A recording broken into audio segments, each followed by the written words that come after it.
I've worked on trying to understand what are the motivations and the drivers of investors' preference for green investment. I try to understand how can investors use the financial instruments that they have access to better insure themselves against potential climate change damages or damages from regulation of climate change. I think by now most people realize that climate change could have potentially very large implications for the economy, and financial markets can potentially play a role independently because they're responsible for many activities that actually can have an effect on the climate. So, for example, they could facilitate the flow of resources from polluting production activities to green activities, or they could, for example, also help with the adaptation part, which is they could help us finance those activities that then kind of help us protect against the damages from climate change.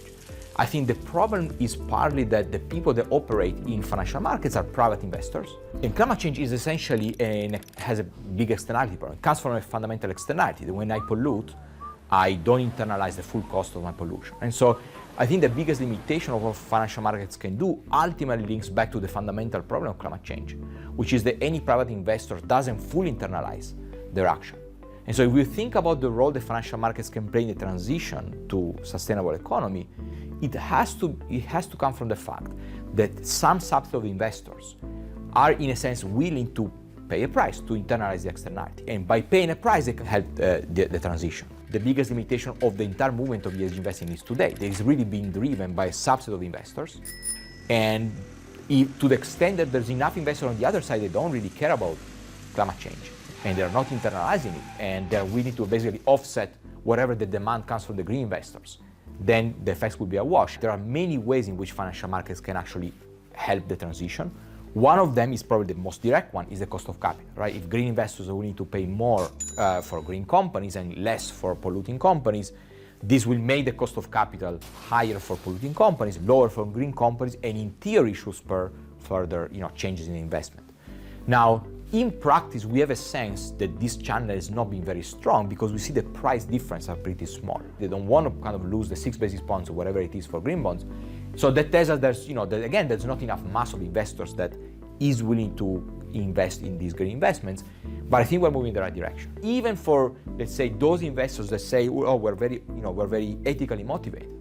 Even for those investors, there's a huge gradient in terms of how much they actually buy of these ESG investments. So as long as the green investment were doing great, in a sense, the investors could think at the same time we're doing well and we're doing good, right? We're saving the environment, but we're also making money. The moment that these investments start doing less well, then many investors, even those more ethically motivated, start pulling back because for them, these pecuniary considerations are important.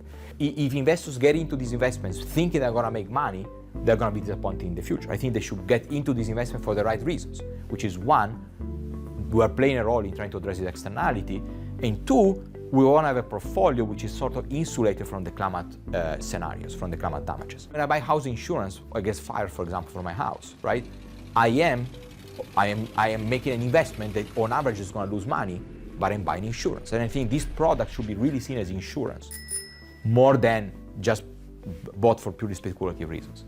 But that's something that is not in the mindset of the average investor today. But we shouldn't expect financial markets to be able to solve the entire problem. But it needs to be complemented by political actions, for example, in which we are ultimately, if not now, later on, we're gonna end up, imposing a carbon tax or imposing some other type of system that helps, that kind of forces this internalization onto all the economic agents. Well, when the carbon tax comes, you're gonna lose a lot of money. And it's actually in your own interest, even if there's a cost to that.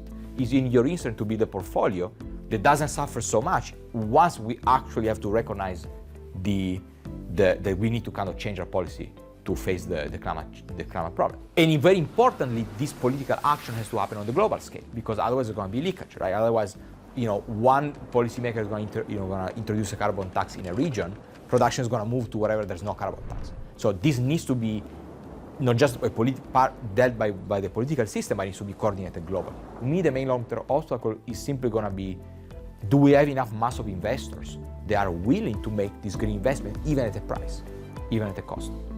That's the big unknown that I don't know. Certainly for now, it's not enough to push the transition.